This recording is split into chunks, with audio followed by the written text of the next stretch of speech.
अवीर अभिमन्यु की मौत के बाद अक्षरा की गोद में खेला अवनव का बच्चा। 9 महीने का आया शो में बड़ा लीप। अवनव के बच्चे से मंजरी को हुई परेशानी। मंजरी ने एक बार फिर से अक्षरा के सामने रखी बड़ी शर्त। मंजरी की शर्त सुनकर अक्षरा के खड़े हुए रोंगटे। जी हाँ, क्या है आखिरकार मंजरी की वो शर्त और मंजरी की शर्त सुनकर अक्षरा क्यों इतनी परेशान हुई है?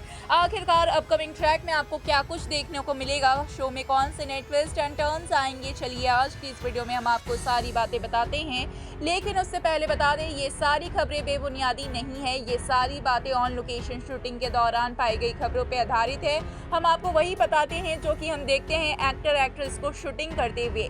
तो जरूर से ही इतनी मेहनत के लिए वीडियो को लाइक, चैनल पे नए हैं तो चैनल को सब्सक्राइब और पास खड़े घंटी बटन को दबा दें ताकि ऐसी और तमाम खबरें आप तक सही समय पर पहुंचती रहे। तो चलिए वीडियो की शुरुआत करते हैं दोस्तों, जहां पर हम आप सभी को बता दें कि अपकमिंग ट्रैक में हम देखेंगे कि किस तरीके से अभिमन्यु और अवीर दोनों ही एक्सीडेंट में अपनी जान खो देंगे, जिसके बाद अकेली पड़ जाएगी अक्षरा। और यहां पर अवीर की तो स्पॉट डेट होती है, लेकिन अभिमन्यु की सांसें चल रही होती है। हॉस्पिटल में अभिमन्यु और अक्षरा की मुलाकात होती है और जहाँ पर अभिमन्यु अपनी आखिरी सांसें गिन रहे होते हैं, अभिमन्यु अक्षरा से कुछ वादा मांगते हैं और अक्षरा भी ये वादा को पूरा करते हुए नजर आएगी। अक्षरा भी ये वादा दे देती है क्योंकि ये कहीं ना कहीं अक्षरा को भी मालूम होता है कि अभिमन्यु अभी ठीक हो जाएंगे। अक्षरा को एक उम्मीद होती है। अक्षरा सोचती है कि अभिमन्यु ज्यादा बातें ना करे और वो पूरी तरीके से ठीक हो जाए, इसलिए बस कह देती है हाँ मैं करूंगी। लेकिन अक्षरा को ये करना बहुत ज्यादा मुश्किल और बहुत ज्यादा भारी पड़ गया है, क्योंकि हम यहाँ पर देखेंगे कि अभिमन्यु बातों ही बातों में सबसे पहले तो अक्षरा से अपने इश्क का इजहार करते हैं और अगले जन्म में मिलने की बात करते हैं। वहीं पे अभिमन्यु अक्षरा से बताते हैं कि अक्षरा से कितना ज्यादा प्यार करते हैं अभिमन्यु, और अक्षरा भी अपने प्यार का इजहार अभिमन्यु के सामने करती है। वहीं हम दूसरी ओर देखेंगे कि जो अभिमन्यु है वो अक्षरा से एक वादा लेंगे और वादा के रूप में अभिमन्यु कहेंगे कि अक्षरा मुझसे ये वादा करो कि अब मैं रहूं ना रहूं तुम इस बच्चे को जन्म दोगे, तुम इस बच्चे के लिए जियोगी, इस बच्चे के लिए हंसोगी। अक्षरा कहती है कि अभिमन्यु आपको कुछ नहीं होगा, आप ठीक हो जाएंगे। हमने अवीर को खोया है लेकिन आगे हम अपनी दुनिया बसाएंगे और अवीर के रूप में इस पेट में पल रहे बच्चे को जन्म देंगे। जहां पर ऐसा नहीं होता है, अभिमन्यु भी इस दुनिया को छोड़कर चले जाते हैं, जिसके बाद अक्षरा की जिंदगी में पूरी तरीके से मातम छा जाता है।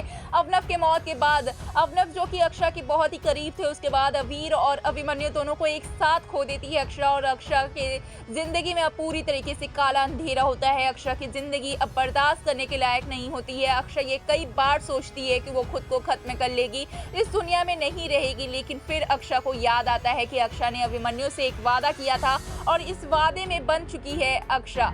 अक्षरा के अपकमिंग ट्रैक में हम देखेंगे कि किस तरीके से अक्षरा इस बच्चे को जन्म देती है और सिर्फ इस बच्चे के लिए जीना चाहती है। जहाँ पे इस बच्चे को जन्म देकर अक्षरा बहुत ज्यादा खुश होती है, क्योंकि इस बच्चे में अक्षरा को अभिमन्यु, अवनव और अवीर तीनों की निशानी नजर आ रही होती है। इस बच्चे का शक्ल पूरी तरीके से अवनव से मिल रहा होगा और जिस तरीके से ये बच्चा रोता होगा, मंजरी बताएगी कि अभिमन्यु भी पूरी इसी तरीके से छोटी छोटी बातों पे रोया करता था और अवीर का बचपन भी नजर आएगा अक्षरा को इस बच्चे में। जहां पर अपकमिंग ट्रैक में हम देखेंगे कि अक्षरा की इस बच्चे को मंजरी स्वीकार नहीं करेगी, कभी गोद में नहीं लेगी। हालांकि दूर से अभिमन्यु की जैसा कहते हुए नजर आएगी, लेकिन इस बच्चे को कभी भी स्वीकार नहीं करेगी, क्योंकि मंजरी को इस बच्चे में कहीं ना कहीं पूरी तरीके से अशुभियत नजर आती है। इस बच्चे को अशुभ बताती है मंजरी, क्योंकि इस बच्चे की वजह से ही कहीं ना कहीं जब ये बच्चा आया था, इस बच्चे के पेट में आने की खबर आई थी, अक्षरा की प्रेगनेंसी का राज खुला था, तभी अभिमन्यु और अवीर की जान गई थी। सारी खुशियां एक बार फिर से दुखों में बदली थी, इसलिए मंजरी इस बच्चे से नफरत करेगी और इस बच्चे के खिलाफ रहेगी। वहीं अक्षरा कहेगी कि ये अभिमन्यु का भी बच्चा है और अभिमन्यु की चीजों पर, अभिमन्यु के घर पे इस बच्चे का भी अधिकार है। जिसके बाद मंजरी और अक्षरा के बीच में जंग छिड़ेगी और दोनों इस बच्चे के लिए अलग अलग पॉइंट्स ऑफ व्यू से लड़ते हुए नजर आएंगे। तो क्या है इस पे आपकी राय, हमें जरूर बताएं।